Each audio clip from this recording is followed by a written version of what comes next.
In today's video, I am going to teach you how to whitelist stop email going to spam in Outlook.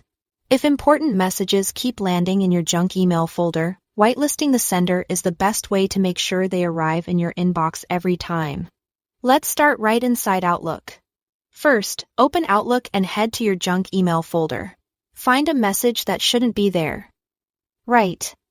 Click it, and choose Mark as not junk or not junk. Depending on what you see, Outlook will immediately move that message to your inbox, and importantly, it will automatically add that sender to your safe list. That means future messages from that address are much less likely to be filtered as junk. If you are prompted with a confirmation pop-up, go ahead and accept it so the change sticks. Next, let's make sure trusted senders and whole domains are explicitly allowed. Click the settings gear icon, then choose Mail and open Junk Email. In the Safe Senders and Domains section, select the plus sign to add.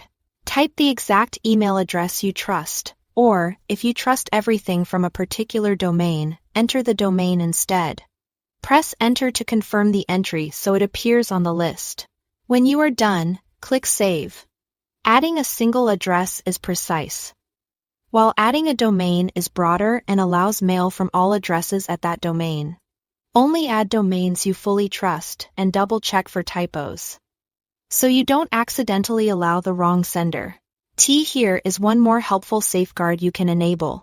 Go back to Settings, choose Mail, then Junk Email. Look for the option labeled Trust Email from My Contacts and check that box. With this on, any email from someone saved in your contacts will bypass the junk filter. This is great for personal and work contacts you communicate with often.